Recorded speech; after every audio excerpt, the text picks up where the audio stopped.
Good morning, everybody. I would like to acknowledge the traditional owners, custodians and elders past and present of the Indigenous nation on whose lands we are here on today. Before I begin sharing my experience, I would also like to make acknowledgement of the many others with their own lived experiences, the victims, families, carers and partners. I grew up on a sheep and cattle farm in northeast Victoria. I am the eldest of three with a brother and sister. I have fond memories of the years growing up and also the hardships of farming life for my parents. I never dreamt of what was to come, to tear and pull my whole family apart. It all started when my parents put my brother into a farming partnership and put a deposit down to purchase the adjoining house and property for him. This was the original homestead my father grew up on. It was my father's dream to have it come back into my family for his only son. My brother was to be bequeathed the family farm on my parents' passing. This was never disputed. My sister and I were also in our parents' plans. My husband and I subdivided on my parents' house block, separate from the farm, to build our first home.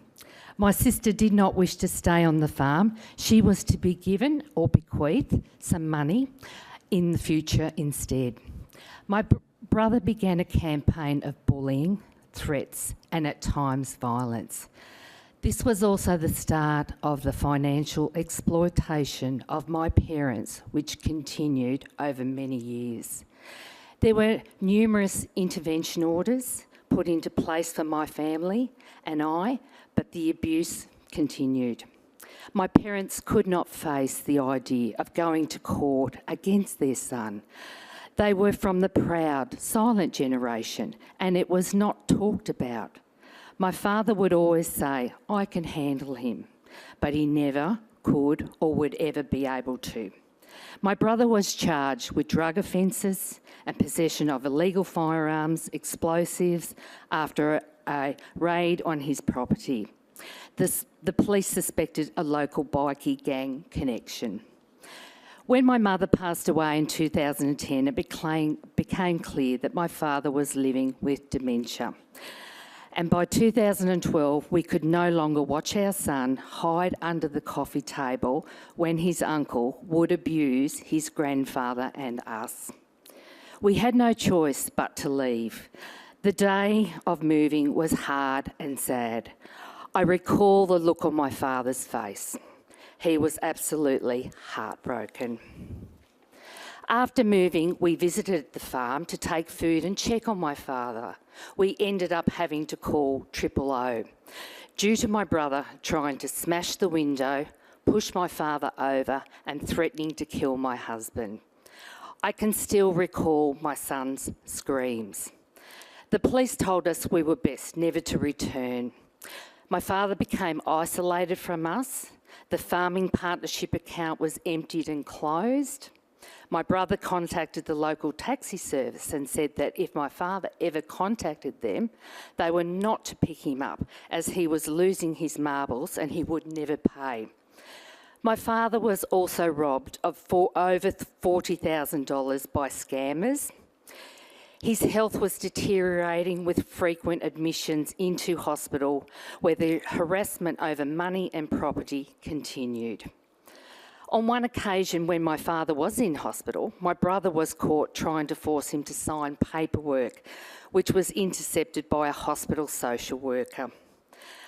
I sought legal advice from my father from his solicitor. Attempts to mediate with my brother to ensure future financial arrangements for my father were unsuccessful. My father could not get a pension as he was asset wealthy, and the gifting period when my father signed over the farm to my brother would not allow for a pension for some years. We had no choice but to seek guardianship for my father. Nobody could handle my brother, who at this point now turned on my uncle, my father's brother, who has joint power of attorney with me, and had threatened and verbally abused him, Later he was to do this again, and my uncle fended him off with a plank of wood. Attempts were made at the VCAT hearing by my brother to have his partner's sister appointed financial guardianship, complete stranger to myself and my father. Private financial administrators and medical guardianship were appointed. My brother took my father to a doctor he had never seen before and had Dad certified as not having dementia. It had taken over 4 years from 2 separately recognised cognitive and assessment services for my father's dementia diagnosis. My brother also tried to obtain my father's medical records from the GP. When he did not succeed, he took my father to another GP and tried again. When it was finally deemed not safe to return home, we obtained a transitional care bed for my father. This was extended, and then I obtained emergency funding as a carer of 2 weeks to keep my father in a bed.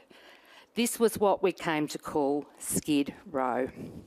In 2015, my father and I were served a writ by my brother and dragged into a litigation battle. Caveats are placed on my father's house block, which are in joint ownership with me and my dad. This was Dad's and my financial lifeline, as the joint ownership would eventually secure the residential age deposit for my father's permanent bed. In March 2016, my family lose our house and everything we own in a house fire. By April 2016, my father had a respite bed, but still on Skid Row. Unsure if my brother will pay his monthly fees, we were holding our breath for news of a reprieve, of a grant, of a hardship pension to keep his bed. I also found out that if the funding did not come through, my father could be moved anywhere in Victoria. No facility would take him without the financial surety. I sit on the bed, talking to my father, discussing my brother's recent threats. Dad passes me the livestock and wool sales clippings he has been cutting out of the newspapers. It's all been sold independently under my brother's name and not through the partnership.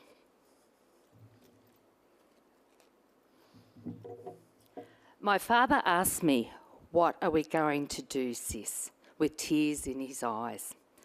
Something inside of me snapped, and I realised I could not protect my father. I emailed all those involved, including our local MP, Cathy McGowan, and then Minister for Health and Aged Care, Honourable Susan Ley, and pleaded for help. I think I even threatened to chain myself to a tree and to get the attention of every media outlet I could. Both Cathy and Susan responded, with Cathy stepping in to advocate for my father.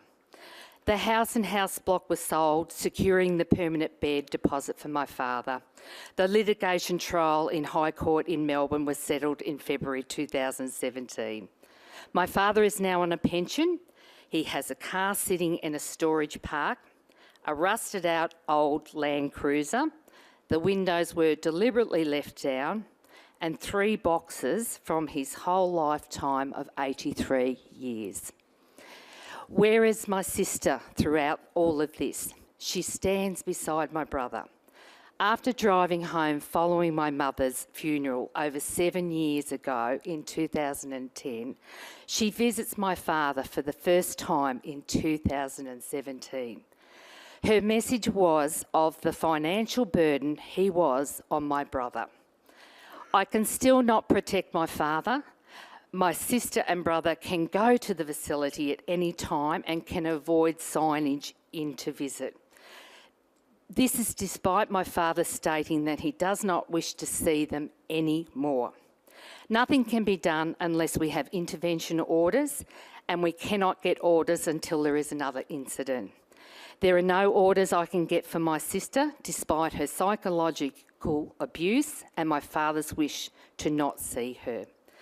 I worry about my family's safety every day, but no orders can be made unless my brother does something again We all live in constant fear. However, the one thing I know that I am not here to name, shame, blame, or throw stones at anyone, nor do I ever wish to. My father and I still are on our journey. It's not over and it hurts. So many others are hurting as well. With the hurt and frustration comes the natural progression of anger. I turned mine around some time ago as I wanted to contribute to making change that would help others. I want others throughout Australia to be able to do the same. It can be done and it can be achieved. Validation, support and partnerships are the key words, giving consumers the opportunity to input and participate with their shared experiences, to implement and make changes to protect every older person in Australia. Nobody can do it alone, but we all do it together. I and many others need your help, and I am here today to pledge my offer to do the same. Thank you, Senior Rights Australia, for giving me the opportunity to share my experience today.